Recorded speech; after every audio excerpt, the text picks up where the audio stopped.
नमस्ते गुरुजी। जय गुरुजी महाराज। शुक्राना गुरुजी। जय गुरुजी संगत जी। आज हम सब मिलकर के गुरुजी की कृपा से एक कोशिश श्री शिव महापुराण स्व अध्याय में पंचम युद्ध खंड के अध्याय 46 का पाठ करेंगे। ओम गंग गणपतये नमः। वक्रतुंड महाकाय सूर्यकोटि समप्रभा निर्विघ्नं कुरु मे देव सर्व कार्येषु सर्वदा।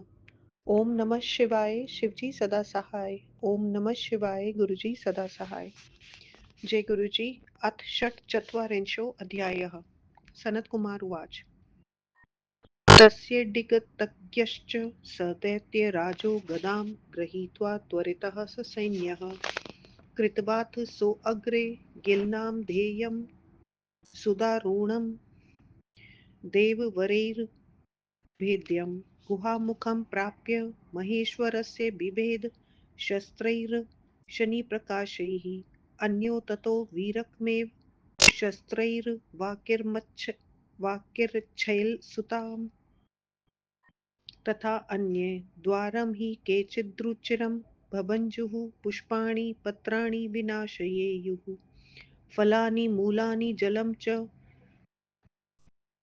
हृद्यमुद्यानमार्गानपि खण्डेयुः विलोडयेयुर्मुदिताश्च केचिच्छिद्रगाणि शैलस्य च भानुमन्ति ततो हरः संस्मृतवानस्वसैन्यं समाह्वयन् कुपितः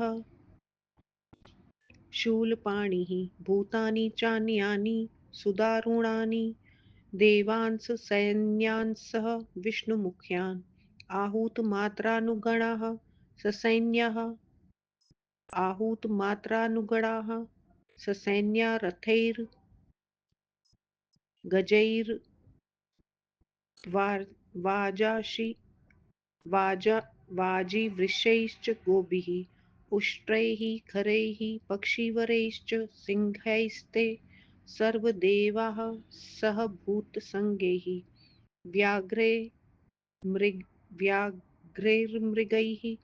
सूकरसारसैश्च समीनमत्स्यैः शिशुकुमारमुख्यैः अन्यैश्च नानाविधजीवस्फुटङ्गैर्विकीर्णदंशैः स्फुटितैः शमशानैः भुजङ्गमैः प्रेतश्चैः पिशाचैर्दिव्यैर्विमानैः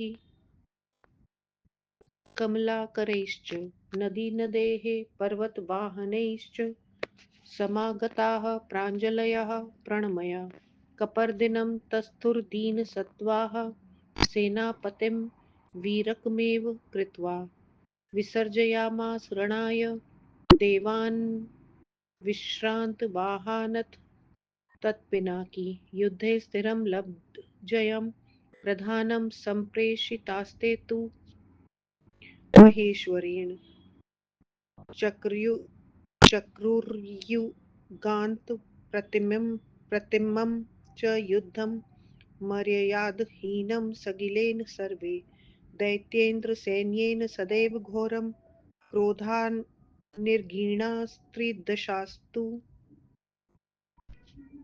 सङ्ख्ये तस्मिन् क्षणे युध्यमानाश्च सर्वे ब्रह्मेन्द्रविश्ववर्गशशाङ्कमुख्याः आसन्निगीर्णा विकसेन तेन सैन्ये निर्गीणे अस्ति तु वीरको हि विहाय षड्ग्रामशिरोगुहां तां प्रविश्य शर्वं प्रणिपत्य मूर्धना प्रोवाच दुःखाभितः स्मरारिं सुवीरको वाग्मीवरोऽथ वृतं निर्गीणं ते सैन्यं विगसतीति जेनाद्य भगवन्निगीर्णोऽसौ विष्णुस्त्रिभुवनगुरुर्दैत्यदलनः निगीर्णौ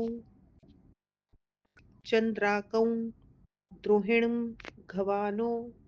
द्रोहिणमघवानौ च वरदौ निर्गीणास्ते सर्वे यं वरुणवाताश्च धनदः स्थितोऽस्मैकः प्रहवः किमिह करणीयं भवतु मे अजेयो दैत्येन्द्रः प्रमुदितमना दैत्यसहितः अजेयं त्वां प्राप्तः प्रतिभयमना मारुतगतिः स्वयं विष्णुर्देवः कनकशिपुं कश्यपसुतं नखैस्तीक्ष्णैर्भक्तया तदपि भगवाच्चिष्टवशगः प्रवृत्स्त्रैलोक्यं विदं तुमलं व्यातवदनः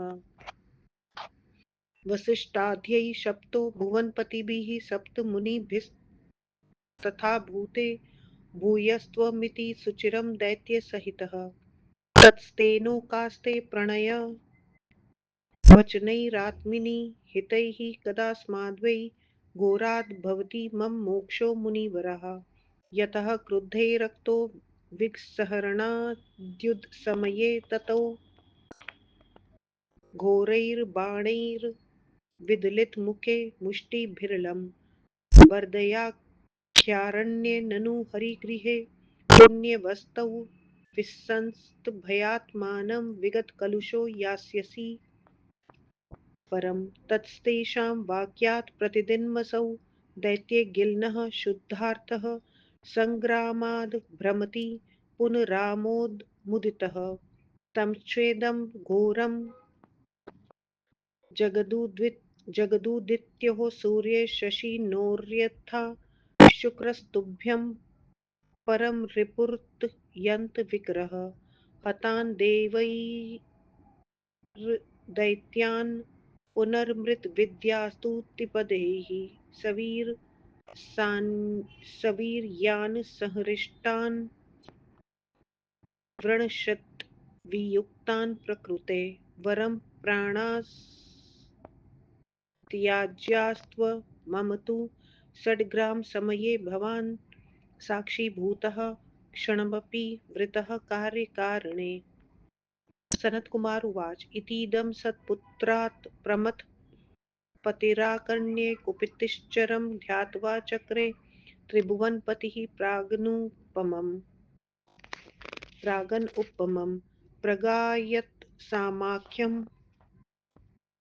दिनकरकराकारवपुषा प्रहासात्तन्नाम्ना तदनु निहतं तेन च तमः प्रकाशे अस्मिन् लोके पुनरपि महायुद्धं करोद्रणे दैत्यैः सार्धं विकृतवदनैर्वीरकमुनिः शिलाचूर्णं भुक्त्वा प्रवरमुनिना यस्तु जनितः सकृत्वा सङ्ग्रामं पुरमपि पुरा यश्च जितवान् महारुद्रः सद्यः स खलु दितिजेनातिगिलितस्तत्श्वासौ नन्दी निशितशरशूलासिसहितः प्रधानो योधानां मुनिवर्षतानामपि महानिवासो विद्यानां शमदममहाधैर्यसहितः निरीक्ष्यैवं पश्चादृशभवर्मारुह्य भगवान् कपिर्युधार्थी विगसदितिजं सम्मुखमुखः जपन् दिव्यं मन्त्रं निगलन् विधानोद्विग्नकं स्थितः सज्जनं कृत्वा धनुर्शनिकल्पानपि शरान् ततो निष्क्रान्तोऽसौ विगसवदनाद्वीरकमो निर्गृहीत्वा तत्सर्वे स्वबलं तुलं विष्णुसहिताः समुद्रीणाः सर्वे कमलजबलारिन्दुद्निपः प्रहृष्टं तत्सैन्यं पुनरपि महायुद्धं करोत् जिते तस्मिच्छुक्रस्तदनु दितिजान्युद्धविहतान् यदा विद्यावीर्यान् पुनरपि सजीवान् प्रकुरते तदा बदद्वा अनीतः पशुरिव गणैर्भूतपतये निर्गीणस्तेनासौ त्रिपुररिपुणा दानवगुरुः विनष्टे शुक्राख्ये सुररिपुनिवासस्तखिलोजितो ध्वस्तो भग्रो वृषमपि सुरैश्चापि दलितं प्रभूतैर्भूतौघैर्दितिजगुणग्रासरसिकैः सरुण्डैर्नृत्य भ्रनिश्चितशरशक्तयुर्धर्तकरैः प्रमथैर्वैतालैः सुदृढकरतुण्डैरपि खगैर्वृक्कैर्नानाभेदैः शवकुणपपूर्णास्य कवलैः विकीर्णे षड्ग्रामे कनककशिपोर्वंशज नितिश्चरं युद्धं कृत्वा हरिहरमहेन्द्रैश्च विजितः प्रविष्टे पाताले गिरिजलधिर् गिरिजलधिर्ध्राणयपि तथा ततैः सैन्ये क्षीणे दितिजवृषभ चान्दक आन्दकवरः प्रकोपे देवानां कदम्बरो विश्वदलनो गदाघातैर्घोरैर्विदलितं दश्चापि हरिणा न वै यः सङ्ग्रामं त्यजति वरलब्धः किल यत्सदा ताडैर्घोरैस्त्रिदशपतिना पीडिततननु ततः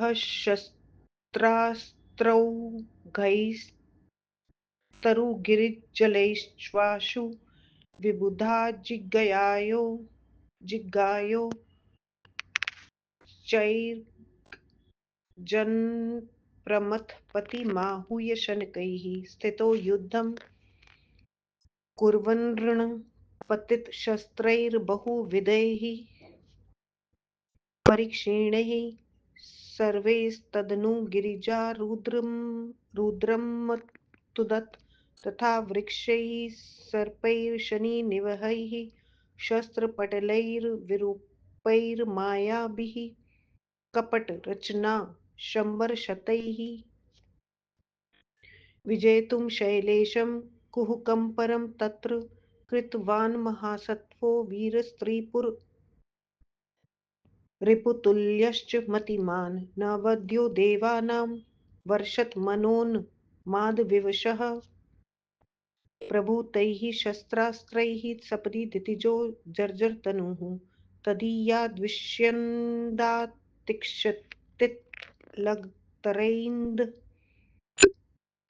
तदीयाद्विष्यन्दातिक्षतलगतरैन्दकगणैरतिव्याप्तं घोरं विकृतवदनं स्वातं सदर्शं ददकल्पान्ताग्रिप्रतिं वपुषा भूतपतिना त्रिशूलेनोद्भिन्नस्त्रीपुररिपुणा दारुणतरं यदा सैन्यात् सैन्यं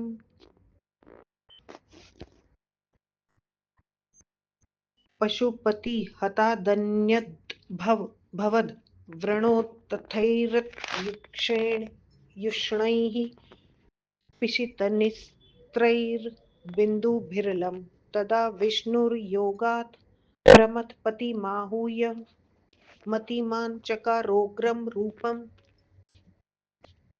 विकृतवदनं स्त्रैणमजितं करालं संशुकं बहुभुजलताक्रान्तकुपितो विनिष्क्रान्तः कर्णादगणशिरसि शम्भोश्च भगवान् रणस्था सा देवी चरणयुगलालकृतमयी स्तुता देवैः सर्वैस्तदनु भगवान् प्रेरितमतिः क्षुधार्ता तत्सैन्यं दितिजनिसृतं तजच्च रुधिरं पपौ सात्यक्षणं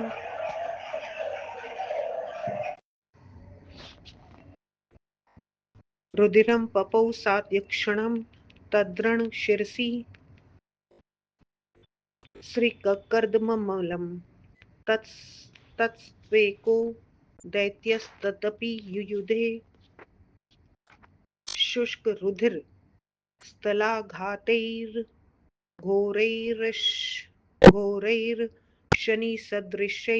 शुष्करुधिरस्थलाघातैर्घोरैर्शनिसदृशैर्जानुचरणैः नखैर्वज्राकारैर्मुखभुजशिरोभिश्च गिरिशं स्मरन् क्षात्रं धर्मं स्वकुलविहितं शाश्वतं जं रणे शान्तः पश्चात् प्रमथपतिना भिन्न हृदय त्रिशूले सम्प्रीतो नभसि विधृतः स्थाणुसदृशः अधः कायः शुष्कस्तपनकिरणैर्जीर्णतनुमा ज्लासारैर्मेघैः पवनसहितैः कलितवपुः विशीर्णस्तिगमां शोस्तुहिन् शकलस्तथा भूतः प्राणांस्तदपि न जहौ दैत्ये वृषभः तदा तुष्टः शम्भुः परमकरुणावारिधिरसौ ददौ तस्मै प्रीतया गणपतिपदं तेन विनुतः तथो युद्धस्यान्ते परमनुतिभिः स्तुष्टुवुरलं नतस्कन्धाः प्रीता जय जय गिरं प्रोच्य सुखिताः हरस्तैस्तैः सार्धं गिरिवरगुहायां प्रमुदितो विसृज्यैकांशान् विविधबलिना पूज्य सुनगान् चकाराज्ञां क्रीडां गिरिवरसुतां प्राप्य मुदितां तथा पुत्रं घोरादिविसवदान्मुक्तमनघम् इति श्रीमहापुराणे द्वितीयायां रुद्रसंहितायां पञ्चमे युद्धखण्डे वधोपाख्याने अंधकयुद्धवर्णनम नाम षट्चत्वारिंशोऽध्यायः। व्याख्या। सनत कुमार जी ने कहा, शिवजी के संकेत को जानने वाला वह दैत्यराज सेना सहित गदा लेकर देवताओं द्वारा अवध्य गिल नामक दैत्य को आगे करके शिवजी की गुफा के समीप जाकर उसने वज्र जैसे कठोर अस्त्रों से शिवजी को, कुछ ने वीरक को और कुछ ने पार्वती को मारा। कुछ ने उसके सुंदर द्वार को तोड़ डाला, कुछ ने फूल पत्तों को नष्ट कर दिया, फल कंदमूल जल बगीचे तथा मार्गों को तोड़ डाला। कुछ ने सूर्य के प्रकाश से युक्त हिमालय की चोटियों को रौंद दिया। तब क्रुद्ध होकर शिवजी ने स्मरण कर अपनी सेना को बुला लिया और भी भयंकर भूतों को तथा सेना सहित विष्णु आदि देवताओं को बुला लिया। वे भी तत्काल सेना, रथ, घोड़े, बैल, गायों, ऊंटों, गधों, पक्षियों, सिंगों, बाघों, मृगों, सुअरों, सारसों, छोटी बड़ी मछलियों, मकरों आदि सभी प्राणियों को लेकर सभी देवता और भी अनेक प्रकार के प्राणी समूह से जिनके डंक बाहर निकले हैं, उनसे शमशान में रहने वाले सर्पों से, सैकड़ों प्रेतों, पिशाचों से, विकसित कमलों से, छोटी बड़ी नदियों से, पर्वतों, वाहनों से आकर हाथ जोड़कर प्रणाम कर वीरक के वीरक को सेनापति बनाकर ये सब शिवजी के सामने साहस करके खड़े हो गए। तब शिवजी ने घोड़ों की थकावट दूर होने पर देवताओं को युद्ध के लिए भेजा। युद्ध में निश्चित रूप से विजय पाने के लिए शिवजी ने प्रधान सेनापति को भी भेजा। गिल के साथ उन लोगों ने प्रलय काल के सदृश मर्यादा से रहित दैत्यराज की सेना ने युद्ध किया और युद्ध भूमि में देवताओं को निगल लिया। उस समय ब्रह्मा, विष्णु, इंद्र, सूर्य, चंद्र आदि को विकसन ने निगल लिया। तब वह वीरक संग्राम को छोड़कर उस प्रधान गुफा में प्रवेश कर काम शत्रु शिवजी को प्रणाम कर बोलने में कुशल उस वीरक ने कहकर वहां का समाचार सुनाया। हे भगवान, आपकी सेना को विगत दैत्य ने निगल लिया है। त्रिभुवन के गुरु दैत्यों के विनाशक विष्णु को भी निगल लिया है। चंद्र, सूर्य, ब्रह्मा, यम, इंद्र, यम, वरुण, वायु, कुबेर इन सबको भी निगल लिया है। मैं अकेला रह गया हूँ। अब मुझे क्या करना है? वह दैत्य राज अपनी सेना के सहित प्रसन्न है। भयभीत होकर वायु वेग से अजय आपके पास आया हूँ। भक्तों के वशीभूत भगवान विष्णु जी ने कश्यप के पुत्र हिरण्यकश्यप को अपने तेज नाखूनों से फाड़कर तीनों लोगों का भक्षण करने के लिए मुख खोला था। तब भुवनपति वशिष्ठ आदि सप्त ऋषियों ने उन्हें शाप दिया था कि तुम फिर भी चिरकाल तक दैत्यों के साथ युद्ध करोगे। उस समय विष्णु जी ने अपने हित के लिए उन मुनिजनों से कहा, हे मुनिवरों, मैं इस घोर शाप से कब तक मुक्त हो जाऊंगा? तब उन कुपित मुनियों ने कहा, जब तुम विगस के बाणों तथा मुष्टि प्रहारों से पर्याप्त पीड़ित होकर उसके मुख में चले जाओगे। तब बद्रिकाश्रम नामक भगवान के पवित्र धाम में अपने को स्थिर कर शाप रहित होकर परम लोक को जाओगे। तब से यह भूखा गिल दैत्य संग्राम से प्रसन्न होकर इधर उधर घूमा करता है। जैसे संसार में उदय हुए सूर्य चंद्रमा को राहु पीड़ित करता है, जैसे शुक्र देवताओं का अत्यंत शत्रु है, क्योंकि वह देवताओं द्वारा मारे हुए दैत्यों को संजीवनी विद्या से व्रण रहित कर देते हैं। आपको तथा मुझे भले ही प्राण छोड़ने पड़े, किंतु आप क्षण भर के लिए साक्षी हो जाएं। सनत कुमार जी ने कहा, इस प्रकार वीरक के वचनों को सुनकर प्रथम पति शिवजी अत्यंत कुपित हुए। तब उन्होंने कुछ समय तक ध्यान करके सामगान किया। फिर सूर्य के समान शरीर से अट्टहास किया, उससे सब अंधकार दूर हो गया। इस प्रकाश को देखकर वीरक मुनि ने शिलाचूर्ण शिलाजीत खाकर विकृत मुख वाले दैत्यों के साथ फिर महान युद्ध किया। इसी को खाकर पहले इन्होंने पुर नामक असुर को जीता था, फिर उस दैत्य ने महारुद्र को निगल लिया। तब योद्धाओं ने प्रमुख मुनिवरों में श्रेष्ठ तथा अनेक गुणवान नंदीश्वर ने तेज बाण शूल तथा तलवार के साथ पीछे की ओर देखा तो बैल पर सवार भगवान शिव जी युद्ध करने के लिए विगस दैत्य के सामने निगले हुए लोगों को उगलने के विधान वाले दिव्य मंत्र को जपते हुए धनुष बाण लेकर तैयार थे। तब विगस के मुख से वीरक मुनि विष्णु आदि सभी देवताओं को लेकर बाहर निकल आए। इस प्रकार उसने ब्रह्मा इंद्र चंद्र सूर्य सबको उगल दिया। तब प्रसन्न होकर देवताओं की सेना ने फिर महायुद्ध किया। उसे जीत लेने पर जब शुक्र ने उन मरे हुए दैत्यों को अपनी विद्या के बल से जीवित किया, तभी शिवजी के गण उसे बांधकर शिवजी के पास ले गए। तब त्रिपुरारी ने उस दैत्य गुरु को निगल लिया। शुक्र के नष्ट हो जाने पर उस संपूर्ण दैत्य समाज को देवताओं ने नष्ट भ्रष्ट कर डाला। अनेक भूतगण जो दैत्यों के मांसों को खाने के उत्सुक थे, वे और दैत्यों के सिर कटे धड़ नाचने लगे। मदमत वेतालों सुपुष्ट हाथ चोंच वाले पक्षियों तथा मुर्दों के मांसों से भरे हुए मुख वाले सियार आदि प्राणियों से युद्ध के समाप्त हो जाने पर हिरण्यकश्यप के वंश में उत्पन्न उस दैत्य को विष्णु शिव इंद्र ने पराजित कर दिया। पराजित होने पर उस दैत्य को लेकर सैनिक समुद्र तथा पाताल को चले गए। इस प्रकार सेना के नष्ट हो जाने पर देवताओं को पीड़ित करने वाले तथा संसार के विनाशक दैत्यराज अंधक का विष्णु भगवान ने गदा के प्रहारों से मत खंडित कर दिया। क्योंकि उसने वर प्राप्त किया था, अतः वह युद्ध करना नहीं छोड़ रहा था। तब घोर प्रहारों से देवेंद्र ने उसे आहत किया। तब उसने शस्त्रों के समूह से पेड़ पहाड़ जल आदि के प्रहारों से देवताओं को जीतकर जोर से गरजते हुए अब उसने संकेत से शिवजी को बुलाकर युद्ध भूमि में गिरे हुए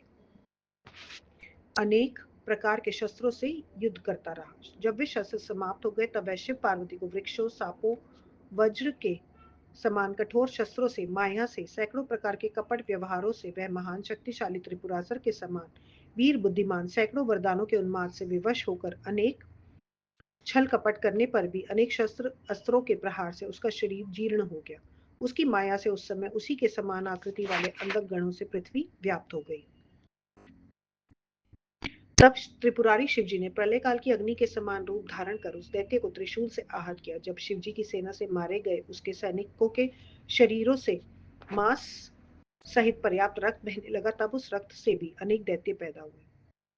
तब मतिमान विष्णु जी ने योग शक्ति से प्रमथपति शिवजी को बुलाकर उग्र रूप धारण किया, जिसका मुख विकराल था, जिसे स्त्रियों में आसक्त बुद्धि वाले नहीं जीत सकते। कराल मुख, सूखा आकार, अनेक भुजाओं से युक्त, क्रोधी वह गणों के स्वामी शिवजी के कान से वे भगवान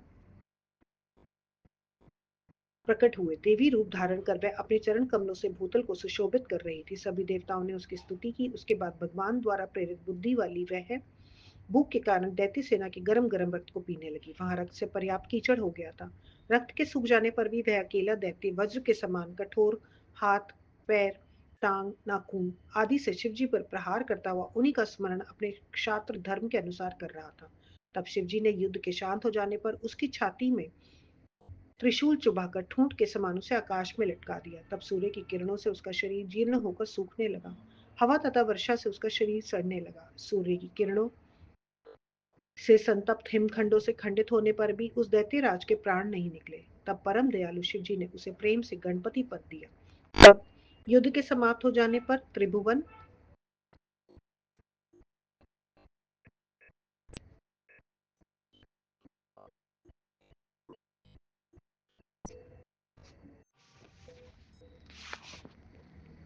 त्रिभुवन के स्वामी विष्णु जी ब्रह्मा आदि देवताओं को लेकर शिव जी के पास गए। यथाविधि उनकी पूजा कर सिर झुकाकर भांति भांति के स्तोत्रों से उनकी स्तुति कर उनकी जय जयकार करके सुखी हुए। शिव जी विविध सामग्री से उन देवताओं द्वारा पूजित होकर और उन देवताओं को सत्कार के साथ सादर विदा करके पार्वती तथा विगस के मुख से निकले हुए वीरक पुत्र को पाकर प्रसन्न हुए और उस गुफा में अपने अंश की स्थापना कर पार्वती के साथ क्रीड़ा करने लगे।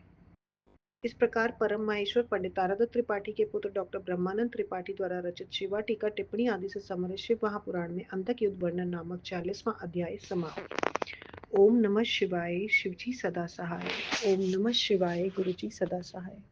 आज का सारा जाप पाठ गुरुजी महाराज आपके श्री चरणों में मालिक पाठ करते हुए बहुत ज़्यादा त्रुटियाँ हुई।